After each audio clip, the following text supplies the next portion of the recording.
اس میں شبہ نہیں کہ جہاد اسلام کا حکم ہے. یعنی میں نے بات یہاں سے شروع کی ہے کہ میرے ہاں بحث یہ نہیں ہے کہ جہاد اسلام کا حکم ہے یا نہیں ہے. یہ تو بلا شبہ ثابت ہے کہ جہاد اسلام کا حکم ہے. قرآن اپنے ماننے والوں سے تقاضا کرتا ہے کہ ان کے پاس طاقت ہو تو وہ ظلم و عدوان کے خلاف جنگ کریں. اس پر بھی چونکہ میں بہت تفصیلی گفتگو کر چکا ہوں. بہت سی چیزوں میں آپ بعض مباحث کی وضاحت دیکھ سکتے ہیں، وہ بولی ہوئی چیزوں میں بھی موجود ہے، لکھی ہوئی چیزوں میں موجود ہے. میزان میں ایک پورا چیپٹر ہے قانون جہاد کے عنوان سے. تو میں زیادہ توضیح نہیں کر رہا بلکہ صرف اصولی باتیں بیان کر رہا ہوں. اس میں شبہ نہیں کہ جہاد اسلام کا حکم ہے. قرآن اپنے ماننے والوں سے تقاضا کرتا ہے کہ ان کے پاس طاقت ہو تو وہ ظلم و عدوان کے خلاف جنگ کریں.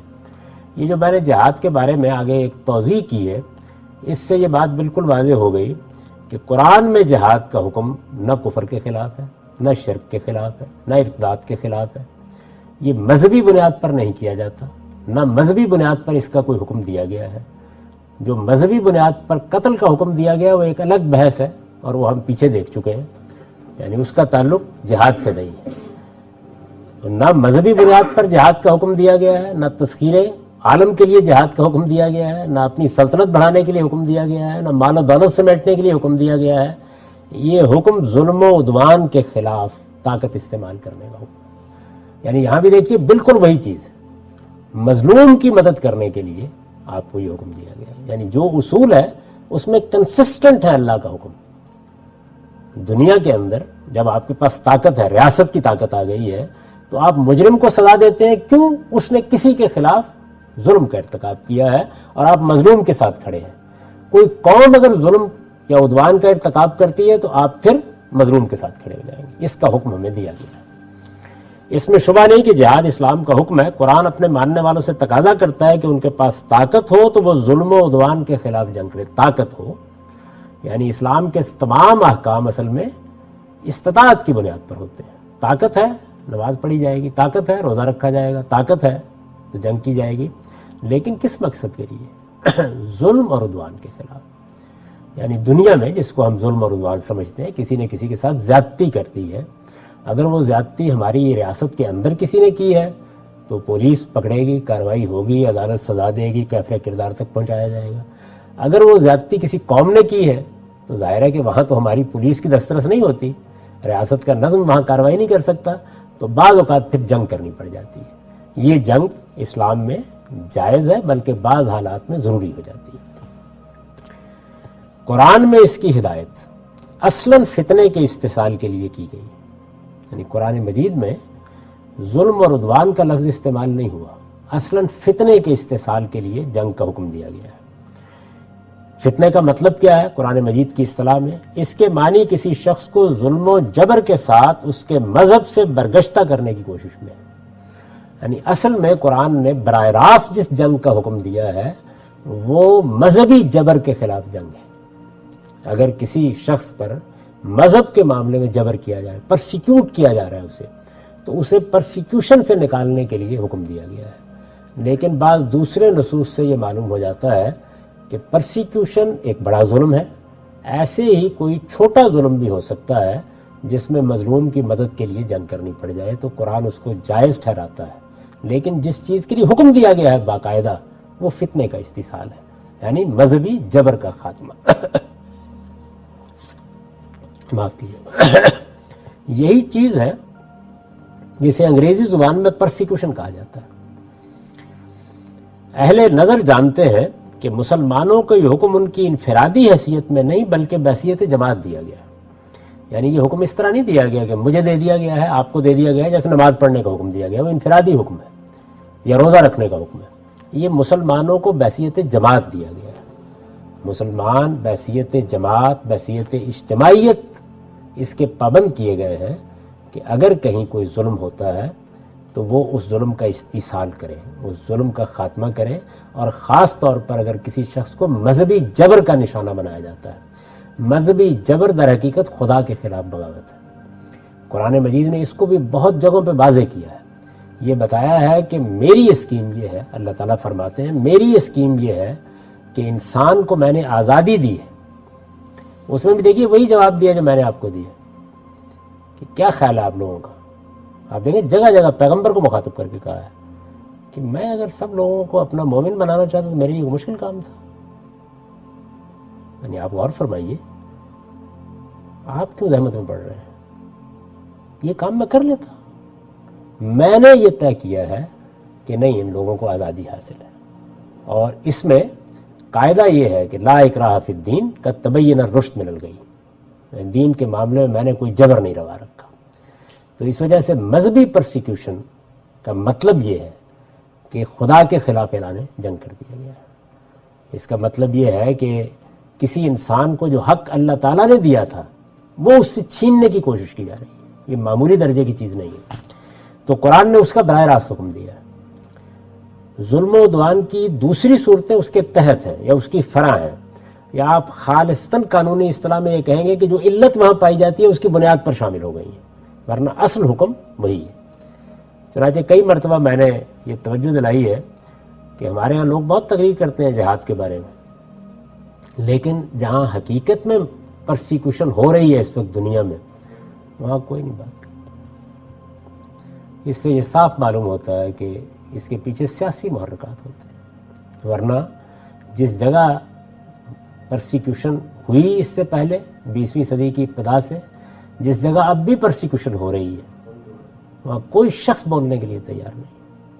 جہاں مسجدیں بند ہیں وہاں کوئی بولنے کے لیے تیار نہیں. جہاں قرآن کی اشاعت نہیں ہو سکتی وہاں کوئی جہاد کا نام نہیں لیتا، کوئی بھی نہیں لیتا. بہت معذرت کے ساتھ مجھے یہ کہنے کی اجازت دیجیے کہ اس کے معنی یہ ہے کہ معاملہ سیاسی زیادہ ہے. اگر یہ مذہبی معاملہ ہوتا تو براہ راست قرآن کا حکم جس چیز کے بارے میں ہے پھر تو سب سے بڑھ کر حساسیت اس کے بارے میں ہوتی. مذہبی جماعتیں اس پر جلوس نکال رہی ہوتی، اس پر پوسٹر چھاپے جا رہے ہوتے، اس پر لوگوں کو جہاد کے لیے آواز دی جا رہی ہوتی. کوئی کبھی آپ نے ایک لفظ سنا؟ اچھا میں یہ کہتا ہوں کبھی یہ لفظ منہ سے نکال کے دیکھیے. تو یہ کوئی مذہبی معاملہ نہیں، یعنی میں اس کو تسلیم ہی نہیں کرتا سر سے. میں نے جہاد کی بحث میں، آپ میزان میں بھی دیکھیں گے، اس بحث کو بھی ختم کر دیا جو عام طور پر کی جاتی ہے کہ اسلام میں جہاد دفاع کے لیے کیا جاتا ہے. یہ بحث میں نے نہیں کی.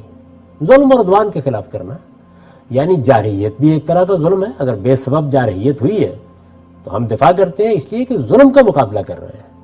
تو ظلم اور عدوان کے خلاف وہ مدافعت میں بھی ہو سکتا ہے اور وہ خود اقدام کر کے بھی ہو سکتا ہے. ایک ملک میں ایک جگہ کچھ انسانوں کو ذبح کیا جا رہا ہے، مثال کے طور پر میں عرض کر رہا ہوں، یا جیسے میں نے ابھی مثال دی کہ لوگوں کو حج پر جانے سے روک دیا گیا ہے، نماز پڑھنے سے روک دیا گیا ہے، یا انہیں مذہبی کام کرنے سے روک دیا گیا ہے، یا مذہب کی تبلیغ کرنے سے روک دیا گیا ہے. تو یہ پرسیکیوشن ہے، یہ اس وقت بھی دنیا میں موجود ہے، لیکن اس کے خلاف کوئی زبان کھولنے کے لیے تیار نہیں. اہل نظر جانتے ہیں کہ مسلمانوں کو یہ حکم ان کی انفرادی حیثیت میں نہیں بلکہ بحیثیت جماعت دیا گیا ہے. یعنی یہ پھر دوسری غلط فہمی کا ازالہ ہے کہ ایسا نہیں ہے کہ دین کے احکام تمام تر ہر فرد کو ہوتے ہیں. بہت سے احکام افراد کو دیے گئے ہیں، بعض اجتماعیت کو دیے گئے ہیں، مسلمانوں کے ارباب حل وقت کو دیے گئے ہیں. جب کوئی حکم جماعت کو دیا جاتا ہے تو جماعت کی نمائندگی کون کرتا ہے؟ نظم اجتماعی. وہ نظم اجتماعی قبائلی سطح پر بھی ہو سکتا ہے، وہ آج کی جدید ریاست کی صورت میں بھی ہو سکتا ہے. تو اس کو حکم دیا گیا ہے، یعنی گویا پورے مسلمان معاشرے کو مخاطب کر کے کہا گیا ہے کہ اگر تمہارے پاس طاقت ہو، اور یہ اسی اصول پر ہے جو قرآن مجید نے بیان کیا کہ لا یکلف اللہ نفسا الا وسعہا. فرد کے لیے یہ ممکن ہی نہیں کہ وہ ریاستوں کی سطح پر ہونے والے ظلم کا ازالہ کر سکے. یہ بات کسی طرح ٹھیک نہ ہوتی. تو اس کا حکم بھی اسی طاقت کو دیا گیا اور اس میں بھی طاقت کا لحاظ رکھا گیا ہے. میں اس وقت جہاد کے بارے میں کوئی تفصیلی بات نہیں کر رہا. میں یہ عرض کر چکا ہوں کہ اس پر تفصیلی باتیں بہت ہو چکی ہیں اور میں اس کو بیان کر چکا ہوں. صرف چند بنیادی چیزوں کی طرف توجہ دلا رہا ہوں. اہل نظر جانتے ہیں کہ مسلمانوں کو یہ حکم ان کی انفرادی حیثیت میں نہیں بلکہ بحیثیت جماعت دیا گیا ہے. اس کی جو آیتیں قرآن میں آئی ہیں وہ اپنی انفرادی حیثیت میں ان کے مخاطب ہی نہیں، یعنی خطاب ہی نہیں ہے ان سے. لہٰذا اس معاملے میں کسی اقدام کا حق بھی ان کے نظم اجتماعی کو حاصل ہے. یعنی پہلی بات یہ کہ جہاد ظلم اور عدوان کے خلاف ہوگا. اصلاً اس کا حکم پرسیکیوشن کے خلاف جنگ کے لیے دیا گیا ہے. اور آخری بات، یہ حکم دیا کس کو گیا ہے؟ یہ مسلمانوں کے نظم اجتماعی کو دیا گیا ہے. اگر صحیح ترتیب سے بیان کی گئی تو مسلمانوں کی پوری جماعت کو دیا گیا ہے. نظم اجتماعی ان کی نمائندگی کرتا ہے. ان کے اندر کا کوئی فرد یا گروہ ہرگز یہ حق نہیں رکھتا کہ ان کی طرف سے اس طرح کے کسی اقدام کا فیصلہ کرے. یعنی اگر میں گھر کا سربراہ ہوں تو یہ فیصلہ مجھے کرنا ہے کہ سامنے رہنے والے چودھری نے اگر کوئی زیادتی کی ہے تو مجھے کیا کرنا ہے اقدام اس کے خلاف. گھر کے افراد کو یہ حق نہیں ہے کہ وہ جا کے اقدام پر فیصلہ کر دیں. تو ایسے یہ نہیں ہو سکتا کہ ظلم و عدوان کا فیصلہ میں کروں آپ کریں، یہ انارکی ہے. مسلمانوں کا اگر نظم اجتماعی قائم ہے تو یہ فیصلہ اسی کو کرنا ہے. ان کے اندر کا کوئی فرد یا گروہ ہرگز یہ حق نہیں رکھتا کہ ان کی طرف سے اس طرح کے کسی اقدام کا فیصلہ کرے. نبی صلی اللہ علیہ وسلم نے اسی بنا پر فرمایا ہے کہ مسلمانوں کا حکمران ان کی سپر ہے، جنگ اسی کے پیچھے رہ کر کی جاتی ہے. یعنی مسلمانوں کا حکمران ہے، اس کو فیصلہ کرنا ہے. جو بھی نظم آپ نے قائم کیا ہے وہ پارلیمنٹ کا نظام ہے، وہ فیصلہ کرے گی. کوئی اور نظم ہے تو حالات کے لحاظ سے قائم ہوتے ہیں، وہاں فیصلہ ہوگا کہ ہم اس پوزیشن میں ہیں اور یہ کام کر سکتے ہیں. جہاد کے بارے میں یہ جو بات میں نے عرض کی ہے، یہ محض چند چیزوں کی طرف توجہ دلانا ہے. اگر آپ اس کا خلاصہ، تفصیلی خلاصہ دیکھنا چاہیں تو میری کتاب الاسلام میں یہ چند نکات میں جہاد کے پورے قانون کو میں نے بیان کر دیا، کوئی صفحے 1.5 میں.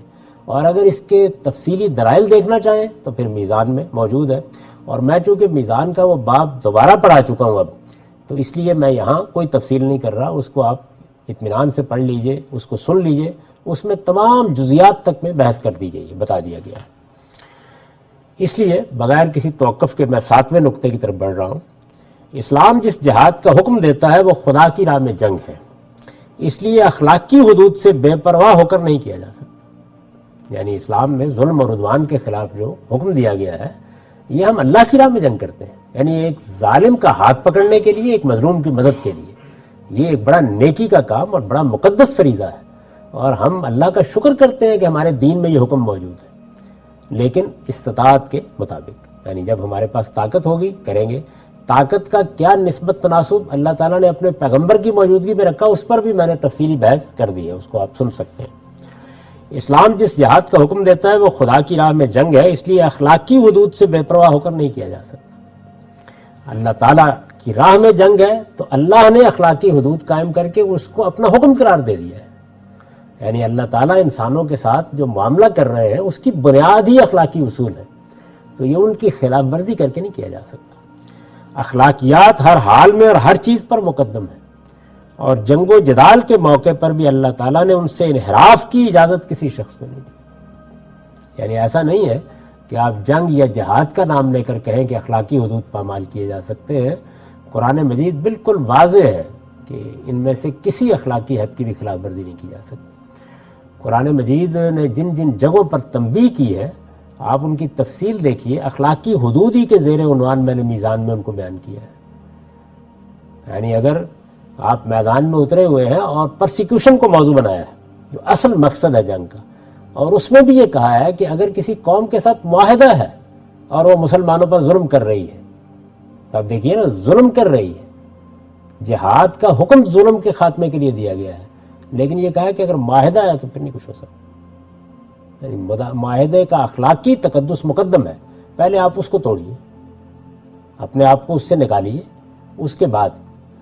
چنانچہ میں نے مثال کے طور پر یہ ذکر کیا ہے کہ جن لوگوں پر اللہ تعالیٰ کی حجت پوری ہو گئی، اللہ نے دنیا میں ان کو سزا دینے کا فیصلہ کیا، ان میں سے بھی رسالت میں آپ صلی اللہ علیہ وسلم کا کچھ لوگوں کے ساتھ معاہدہ تھا. تو قرآن مجید میں جو سورہ توبہ اقدام کا حکم دیتی ہے، وہ پہلے یہاں سے شروع ہوتی ہے کہ اب آئندہ معاہدات ہوں گے نہیں، اور جو موجود ہے اسے پورا کیا جائے گا. اس کے بعد تو اخلاقی اصول ہر حال میں مقدم ہے. اسلام جس جہاد کا حکم دیتا ہے وہ خدا کی راہ میں جنگ ہے، اس لیے اخلاقی حدود سے بے پرواہ ہو کر نہیں کیا جا سکتا. اخلاقیات ہر حال میں اور ہر چیز پر مقدم ہے، اور جنگ و جدال کے موقع پر بھی اللہ تعالیٰ نے ان سے انحراف کی اجازت کسی شخص کو نہیں دی. چنانچہ یہ بالکل قطعی ہے کہ جہاد صرف مقاتلین کمبیٹنٹ سے کیا جاتا ہے. یعنی پہلا بنیادی اصول یہ ہے، دنیا میں اگر آپ اخلاقی اصولوں کو بیان کریں تو سب سے پہلی چیز یہ ہے کسی کی جان کے خلاف آپ کوئی اقدام نہیں کر سکتے. سب سے بڑی چیز، سب سے بڑا انسانی حق، سب سے بڑی انسانی قدر، اور خود قرآن مجید نے بھی اس کو ایسے ہی بیان کیا.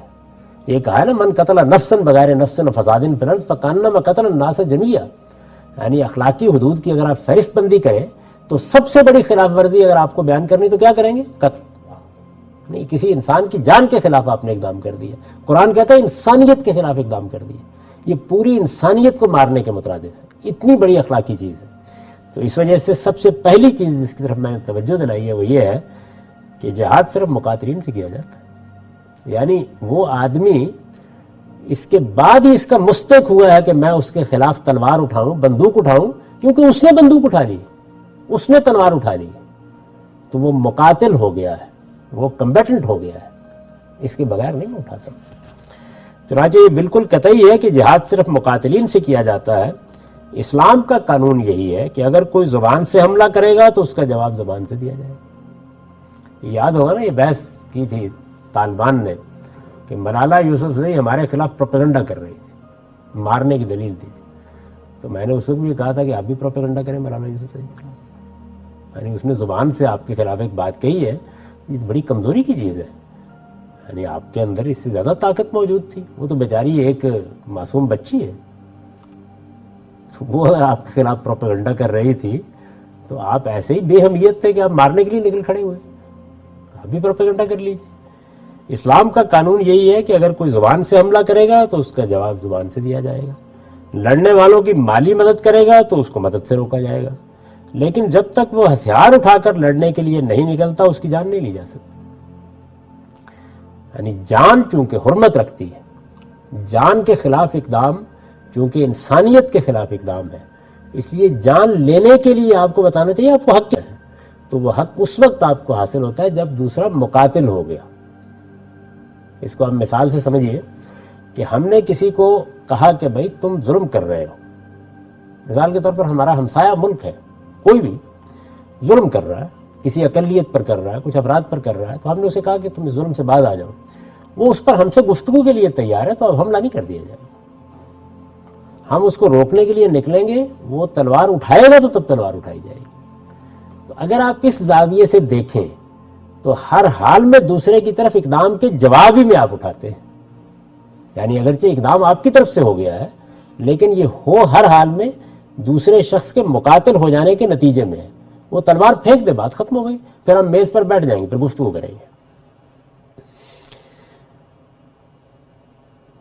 اسلام کا قانون یہی ہے کہ اگر کوئی زبان سے حملہ کرے گا تو اس کا جواب زبان سے دیا جائے گا. لڑنے والوں کی مالی مدد کرے گا تو اس کو مدد سے روکا جائے گا، لیکن جب تک وہ ہتھیار اٹھا کر لڑنے کے لیے نہیں نکلتا اس کی جان نہیں لی جا سکتی. یہاں تک کہ عین میدان جنگ میں بھی وہ اگر ہتھیار پھینک دے تو اسے قیدی بنایا جائے گا، اس کے بعد اسے قتل نہیں کیا جا سکتا. یہ بات بھی قرآن مجید نے سورہ محمد میں جہاں حکم دیا ہے جنگ کا، پہلا باقاعدہ حکم وہیں زیر بحث ہے، وہاں واضح کر دیا بالکل. اور اس آیت کو بہت غور سے پڑھنا چاہیے. اس میں اللہ تعالیٰ کہتے ہیں کہ یہ میرے مجرم ہیں، یہ اب آنے والے ہیں، حملہ بھی یہی کریں گے، یہ مقاتل بھی اب ہو جائیں گے. ان کے خلاف جنگ کرنی ہے تو ساری توجہ اس پر مرکوز رہنی چاہیے کہ مارنا ہے. حتی اذا اسخنتموہم، یعنی خونریزی آخری حد میں جب تم کر لو اور یہ ڈگ ڈال دے تو پھر ان کو قیدی بنانا ہے. لیکن جب قیدی بنا لینا ہے تو بس بات ختم ہو گئی. تو جب میدان جنگ میں بھی یہ معلوم ہے، یہ عالمگیر سطح پر بھی یہ قانون تسلیم کیا جاتا ہے کہ ایک فوجی ہے میدان جنگ میں جو تھوڑے دیر پہلے آپ کے اوپر سنگباری کر رہا تھا، توپ چلا رہا تھا، وہ اگر ہاتھ اٹھا دیتا ہے تو نہیں، اب آپ اس کو مار نہیں سکتے. تو یہ دنیا کا نظام بھی قبول کرتا ہے، انسانی عقل بھی اس کو قبول کرتی ہے، اس کو جدید دور کے تقاضے بھی قبول کرتے ہیں. اسلام میں بھی یہی حکم، یعنی آپ مقاتل کے خلاف لڑیں گے، وہ آیا لڑنے کے لیے لیکن عین میدان جنگ میں اس نے بندوق پھینک دی، ہاتھ اٹھا دیے، نہیں اب آپ اسے کچھ نہیں کہہ سکتے، قیدی بنا سکتے ہیں. فوری طور پر عالمگیر قوانین کے تحت اس کے کچھ حقوق قائم ہو جاتے ہیں، اب اسے کوئی چھیڑ نہیں سکتا. یہاں تک کہ عین میدان جنگ میں بھی وہ اگر ہتھیار پھینک دے تو اسے قیدی بنایا جائے گا، اس کے بعد اسے قتل نہیں کیا جا سکتا. قرآن میں جہاد کا حکم جس آیت میں دیا گیا اس کے الفاظ ہی یہ ہے کہ اللہ کی راہ میں ان لوگوں سے لڑو جو تم سے لڑیں اور اس میں کوئی زیادتی نہ کرو، یعنی مقاتلین سے. جو لڑنے کے لیے نہیں نکلے ان کے ساتھ بات کی جائے گی، اس لیے کہ اللہ زیادتی کرنے والوں کو پسند نہیں کرتا۔ یہ قرآن مجید کا ارشاد ہے سورہ بقرہ میں۔ نبی صلی اللہ علیہ وسلم نے جنگ کے دوران میں عورتوں اور بچوں کے قتل سے منع فرمایا ہے۔ اس کی وجہ بھی یہی ہے کہ وہ اگر جنگ کرنے والوں کے ساتھ نکلے بھی ہوں تو بالعموم مقاتل نہیں ہوتے، یعنی بچے بعض اوقات پرانے زمانے میں جنگوں میں ساتھ ہوتے تھے، عورتیں بھی ساتھ ہوتی تھیں، لیکن وہ بالعموم مقاتل نہیں ہوتے، حوصلہ بڑھا رہے ہوں گے، یعنی ملالہ یوسفزئی سے زیادہ ہی حوصلہ بڑھا رہے ہوں گے۔ عرب عورتیں تو باقاعدہ اشعار پڑھ رہی ہوتی تھیں، دب بجا رہی ہوتی تھیں اور لوگوں کو حملہ کے لیے اکسا رہی ہوتی تھیں، لیکن نہیں، ان کو کچھ نہیں کہا جا سکتا۔ وہ اگر جنگ کرنے والوں کے ساتھ نکلے بھی ہوں تو بالعموم مقاتل نہیں ہوتے، زیادہ سے زیادہ لڑنے والوں کا حوصلہ بڑھا سکتے ہیں اور زبان سے انہیں لڑنے کی ترغیب دے سکتے ہیں، یہی کریں گے نا، مدد کریں گے تو آپ زیادہ سے زیادہ مدد سے روک دیں ان کو، اس سے آگے کوئی اقدام نہیں کر سکتے۔ یہ چند چیزیں ہیں جن کی طرف میں نے اس بیانیے میں توجہ دلائی ہے، جن کی اس زمانے میں سرکشی کے مقام پر کھڑے ہو کر خلاف ورزی ہوئی ہے، یعنی صرف انہی چیزوں پر توجہ دلائی ہے۔ اور ہمارے ہاں جو علماء کا بیانیہ جس کو میں کہتا ہوں، اس میں یہ چیزیں نظر انداز ہوئی ہیں، بلکہ باقاعدہ اس کے خلاف استدلال کیا گیا ہے۔ تو ان چیزوں کو ہمیشہ سامنے رکھنا چاہیے۔ اس میں جہاد کے معاملے میں کوئی تفصیلی بحث مقصود نہیں تھی، وہ بڑی بڑی باتیں جن کی طرف اشارہ کرنا تھا وہ یہ ہے کہ جہاد ظلم اور عدوان کے خلاف ہوتا ہے، اس کا حکم مسلمانوں کو انفرادی حیثیت میں نہیں دیا گیا، یہ بحیثیت جماعت دیا گیا ہے، چنانچہ مسلمانوں کا نظم اجتماعی اس کا فیصلہ کرے گا، اخلاقی حدود ہر حال میں مرہوز رہیں گے، اس میں کسی منطق سے بھی آپ بے گناہ لوگوں کو، معصوم لوگوں کو، گلیوں میں جاتے ہوئے لوگوں کو مار نہیں سکتے۔ یہ کمبیٹنٹس کے خلاف ہوتا ہے، اور کمبیٹنٹس کے خلاف بھی جب تک وہ کمبیٹنٹ رہے، یعنی اگر وہ میدان جنگ میں بھی ہتھیار پھینک دیں تو انہیں قیدی بنا سکتے ہیں، ان کو مار نہیں سکتے، اس کا حق اللہ تعالیٰ نے آپ کو نہیں دیا۔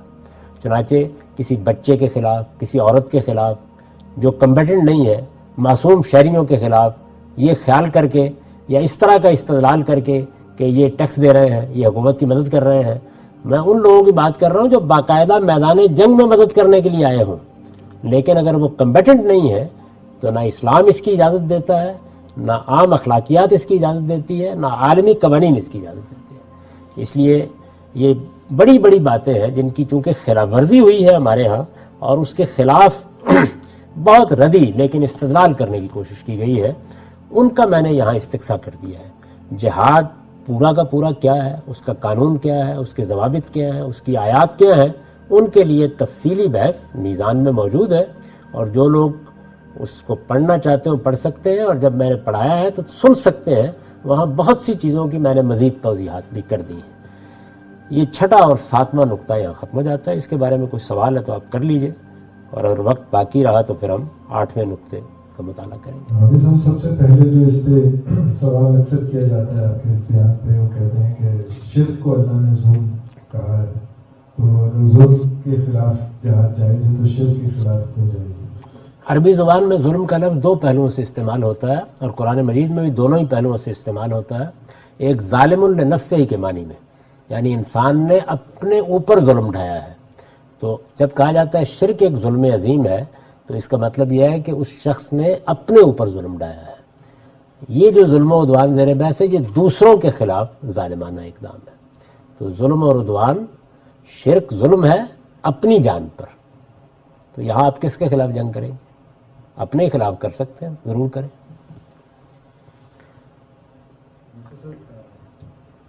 آپ نے پچھلے جب آپ نے روایتی بیان کرتے ہوئے کہا تھا کہ کچھ تاریخی واقعات ہیں جو کہ رسول اللہ کے وقت اور صحابہ کے وقت کے بعد بھی ہمیں ملتے ہیں کہ مسلمانوں میں ایک بڑا جنرل پہلے ہو کے اس کے کنارے کھڑے ہو کے کہہ رہا ہے کہ اگر اس سمندر میں ہی راہوں میں آ جاتا تو میں پوری دنیا سے شرک کا خاتمہ کر دیتا۔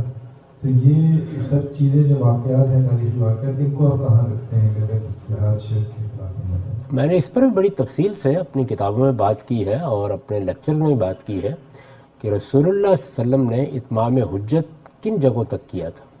میں نے اس کو 3 حصوں میں تقسیم کر کے بتایا کہ پہلے، یعنی جب آپ ہجرت کر رہے تھے تو آپ نے قریش پر اتمام حجت کیا، پھر مدینہ میں آپ چلے گئے تو آپ نے عرب کے اہل کتاب پر بھی اللہ کی حجت پوری کر دی، اس کے بعد آپ نے اپنے دنیا سے رخصت ہونے سے 4 سال پہلے اس کی توسیع فرمائی اور اس زمانے کی روم اور ایران کی سلطنتوں پر بھی اللہ کی حجت پوری کر دی. اور پھر ایک الگ تفصیلی مضمون لکھ کے میں نے بتایا کہ اتمام حجت ہوتا کس طرح ہے، اس لیے کہ اس میں لوگ یہ سوال اٹھاتے تھے کہ کیا محض ایک خط لکھنے سے ہو جاتا ہے. تو میں نے تفصیل سے یہ بتایا کہ نہیں، وہ 3 نکات ہیں، یہ پورے ہونے چاہیے، یہ ہو گئے تھے پورے. اس کے بعد پھر گویا یوں سمجھ لیجئے کہ وہی سزا جو منکرین کو وہاں دی گئی وہ آگے بھی دی گئی.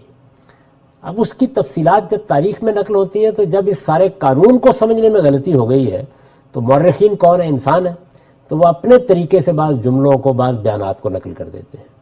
میں نے یہ بتایا ہے کہ صحابہ کرام کی حد تک یہ بات اطمینان کے ساتھ کہی جا سکتی ہے کہ انہوں نے اس اتمام حجت کے دائرے سے آگے کوئی اقدام نہیں کیا، یعنی اطمینان سے کہی جا سکتی ہے. لیکن دین کا اصول کیا ہے؟ دین کا اصول یہ ہے کہ فرض کیجئے تھوڑی دیر کے لیے کہ انہوں نے کر دیا ہوتا آگے کوئی اقدام، تو پھر ہم اس کو دلیل بناتے ہیں، یہ کہتے کہ یہ غلط ہوا ہے. ایسا ہی ہوتا، اس لیے کہ دین میں حجت تو اللہ کا پیغمبر ہے، اس کے سوا کوئی حجت نہیں ہے. بڑے سے بڑا شخص، بڑی سے بڑی حکومت، یہاں تک کہ خلافت راشدہ کسی بات کو سمجھنے میں غلطی کر سکتی ہے. ایسا ہوا نہیں ہے، یعنی یہ اللہ کا بڑا کرم ہے کہ ان لوگوں نے بالکل اسی سطح پہ اپنے آپ کو محدود رکھا ہے، بلکہ وہ تو وہاں کے معاملے میں بھی بڑے تردد میں رہے ہیں. چنانچہ سیدنا عمر رضی اللہ عنہ کے بارے میں بہت سی چیزیں مل جاتی ہیں، لیکن ہمارے ہاں چونکہ نہ مورخین جانتے ہیں کہ یہ سارا معاملہ کیسے ہو رہا ہے.